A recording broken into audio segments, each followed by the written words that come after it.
जादुई मोर का घर। शनाया परी अपनी गरीब माँ के साथ रहती थी। उसकी उम्र बहुत ही छोटी थी और उसकी माँ काम पर जाया करती थी तो फिर घर पे छोटे मोटे काम किया करती थी।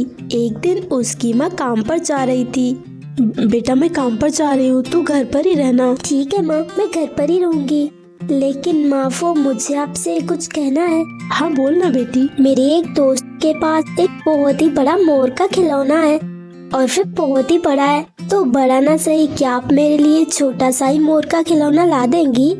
बस इतनी सी बात, तू चिंता मत कर, मैं ले आऊंगी क्योंकि आज ही मुझे महीने की तनख्वाह मिलने वाली है तो मैं ले आऊंगी। थैंक यू माँ। उस दिन शनाया परी की माँ उसके लिए मोर वाला खिलौना लाने वाली थी। फिर धीरे धीरे शाम हो जाती है। माँ अभी तक क्यों नहीं आई? मुझे जाकर देखना होगा। तभी उसकी दोस्त वहाँ दौड़ते हुए आती है। क्या हुआ मोहिनी परी, तुम इतनी तेजी से क्यों भागती हुई आ रही हो? वो तुम्हें शायद अभी तक पता नहीं चला, पर जब तुम्हारी माँ आ रही थी तभी उनका एक्सीडेंट हो गया था और उन्हें हॉस्पिटल ले जाने पर भी फिर नहीं बच पाई। तुम मेरे साथ चलो। माँ क्या हुआ है आपको? प्लीज माँ उठिए, आप तो मेरे लिए मोर का खिलौना भी लाई हैं। शनाया परी, अब कुछ नहीं हो सकता। तुम उस खिलौने को उठा लो और घर चलो। उस मोर के खिलौने को लेकर शनाया परी अपने घर आ जाती है। अब वह उदास रहने लगी। वह करती तो क्या करती। माँ मेरे लिए कितना अच्छा मोर का खिलौना लाई थी। ये सब मेरी ही वजह से हुआ है। अगर मैं उनसे ये लाने के लिए ना कहती तो शायद वो सब नहीं होता। माँ प्लीज मुझे माफ कर दीजिए और वापस आ जाइए। बेटी ये तो मोर से आवाज आ रही है। क्योंकि मैं तुम्हारी माँ बोल रही हूँ और मेरी आत्मा इस मोर के अंदर आ चुकी है।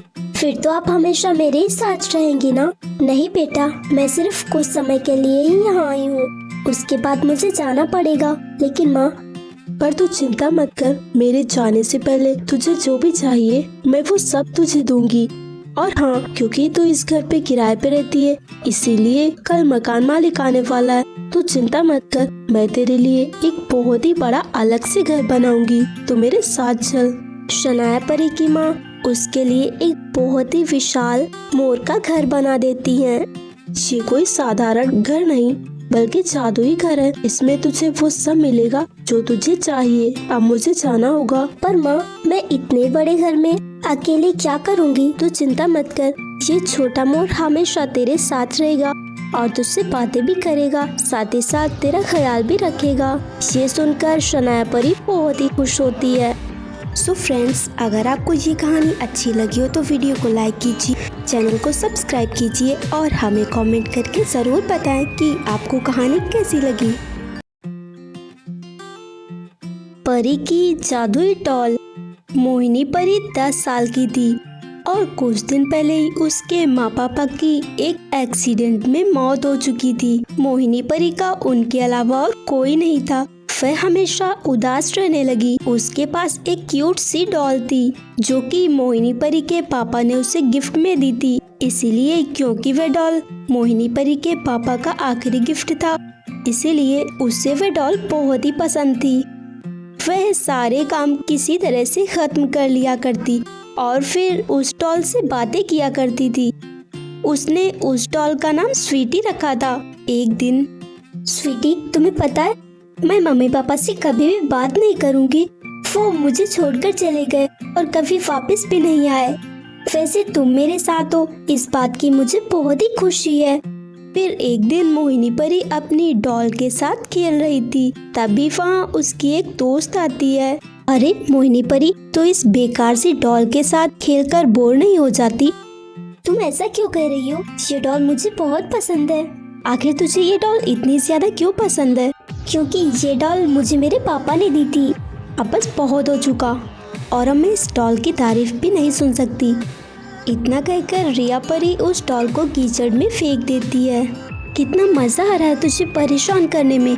अब इस डॉल से तू कभी नहीं खेल सकती क्योंकि ये पूरी तरह से बर्बाद हो चुकी है।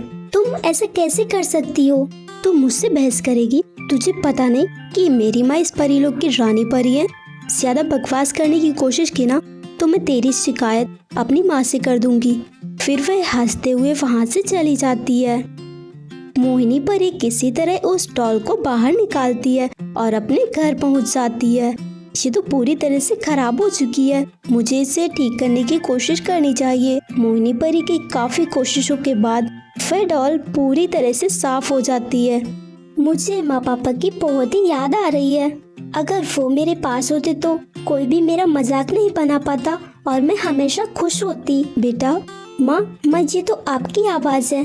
हाँ, क्योंकि मेरी आत्मा इस डॉल के अंदर आ चुकी है और मैं तुम्हारी तकलीफ समझती हूँ, इसलिए तुम चिंता मत करो। आज के बाद मैं इस डॉल में जान डाल दूंगी, फिर ये तुमसे बातें करेगी और सारे काम करने के साथ साथ तुम्हारी जरूरतें भी पूरी करेगी और ये हमेशा तुम्हारे पास रहेगी।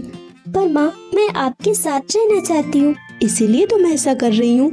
मैं इस डॉल को जीवित कर दूंगी, फिर ये बिल्कुल मेरी तरह तुम्हारा ख्याल रखेगी।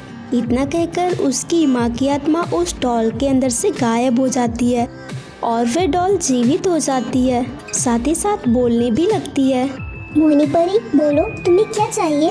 इतने दिनों तक तुम मुझसे बात करती थी तो मैं जवाब नहीं देती थी, पर अब तो मैं भी तुमसे बात करूंगी।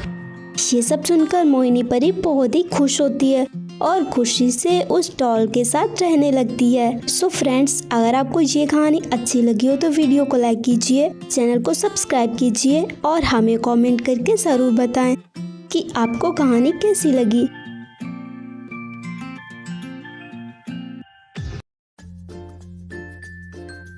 जादुई बादल की चोरी। अमृता परी के पास एक बादल था जो कि कुछ समय पहले उसे किसी ने दिया था।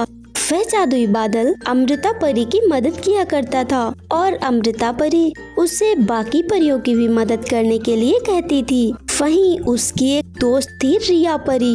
वैसे तो वह काफी अमीर थी और उसे किसी भी चीज की कोई कमी नहीं थी, पर अमृता परी के पास जादुई बादल होने की वजह से वह उससे जलती थी। वह सोचती थी कि वह बादल अमृता परी के पास क्यों है, उसके पास क्यों नहीं। इसी सब के बारे में एक दिन रिया परी सोच रही थी। पूरे परीलोक में हमेशा इसकी ही तारीफ होती रहती है क्योंकि ये जादुई बादल से सबकी मदद करने के लिए कहती है, सिर्फ इसलिए। ये दुनिया की सबसे बेवकूफ परी है। ये उस बादल से हीरे जवाहरात भी तो मांग सकती है, फिर इसे सबकी मदद ही क्यों करनी है। खैर, जो भी हो, पर मुझे पता है कि मुझे उस बादल का इस्तेमाल कैसे करना चाहिए। बस एक बार वो मेरे हाथ में आ जाए, पर उसके लिए तो प्लानिंग करनी पड़ेगी। कल ये किसी काम से बाहर जा रही है और वही सही समय होगा उस जादुई बादल को चोरी करने का। अब आया टाइम इस दुनिया की सबसे अमीर परी बनने का। दूसरे दिन, जादुई बादल, मैं बाहर जा रही हूँ तो तुम अपना ख्याल रखना।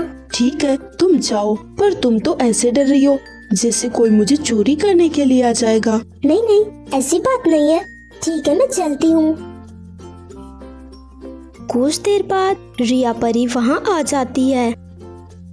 तुम तो अमृता परी की दोस्त हो ना, पर वो भी यहाँ नहीं है, इसीलिए तुम बाद में आना। मैं उससे मिलने नहीं आई हूँ। फिर क्या काम है तुम्हें? मैं तुझे चोरी करने के लिए आई हूँ। फिर तुझसे ढेर सारा सोना मांगकर मैं काफी अमीर बन जाऊंगी और उसके बाद मुझे तेरी जरूरत नहीं होगी तो मैं तुझे बेच दूंगी, फिर उसके भी मुझे पैसे मिलेंगे। मैं तुझे अब भी इसकी सजा देता हूँ। एक सेकंड, तुम ऐसा कुछ भी नहीं कर सकते। शायद तुम्हें ये बात नहीं पता, अमृता परी मेरी कैद में है, तो अगर तुम मुझे कुछ भी नुकसान पहुँचाओगे तो वो नहीं बचेगी। मुझे क्या करना होगा? मैंने तो झूठ बोला और इसने मेरी बात पर यकीन भी कर लिया। मुझे तो पता भी नहीं है इस समय अमृता परी होगी कहाँ। फिर रिया परी उस जादुई बादल को ले जा रही थी, तभी सामने से अमृता परी आते हुए दिखाई देती है। वो तो बिल्कुल ठीक है, और तुमने तो कहा था। तुम यहाँ कैसे, और वो भी रिया परी के साथ? मुझे जल्दी से यहाँ से निकलना होगा। तभी फिर जादुई बादल अमृता परी को सारी सच्चाई बता देता है। मैंने तो सोचा भी नहीं था कि तुम ऐसा करोगी। रुको, मैं इसे सजा देता हूँ। वह जादुई बादल अपनी जादुई शक्ति से रिया परी को एक पेड़ के रूप में बदल देता है और इस तरह उसे उसकी करने का फल मिल जाता है। सो फ्रेंड्स, अगर आपको ये कहानी अच्छी लगी हो तो वीडियो को लाइक कीजिए, चैनल को सब्सक्राइब कीजिए और हमें कमेंट करके ज़रूर बताएं कि आपको कहानी कैसी लगी।